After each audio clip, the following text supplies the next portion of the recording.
56 અને 72નો ગુસાઅ શોધો. પહેલાં શું કરો આપણે 56ના અવયવ પાડી દેવાના, બરાબર.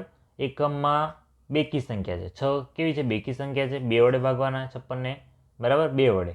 તો 2 દુ 4, 1, 2 આઠા 16, 0 0 કેટલા મળ્યા? 28 મળ્યા. 28 એટલે 8. એકમમાં જુઓ કેવી સંખ્યા છે? બેકી સંખ્યા છે.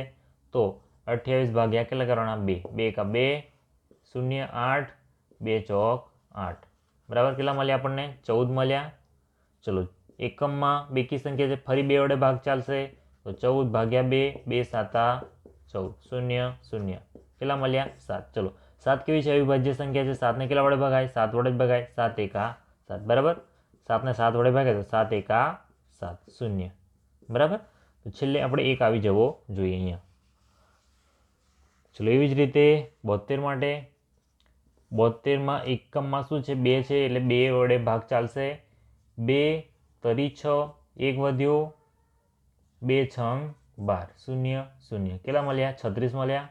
કેટલા વડે ભાગ્યા આપણે? 2 વડે ભાગ્યા. ફરી બેકી સંખ્યા છે, 2 વડે ભાગીએ તો 36 ભાગ્યા 2, 2 એકા 2, 1, 2 આઠા 16, 0 0 કેટલા મળ્યા? 18 મળ્યા.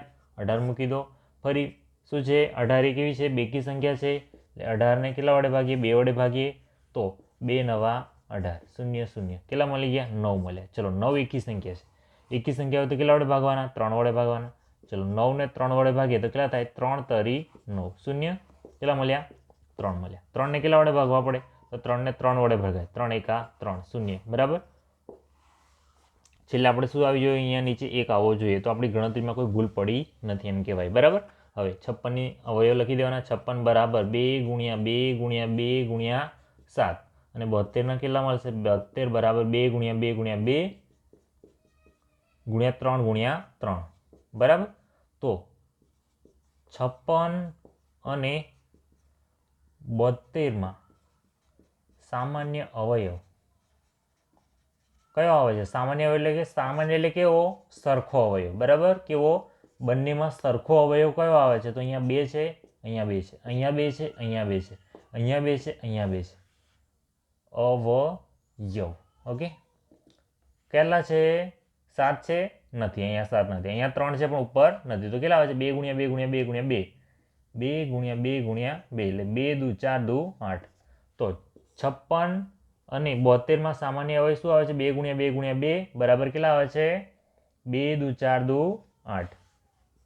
માટે 56 અને 72નો ગુસાઅ 8 થાય છે.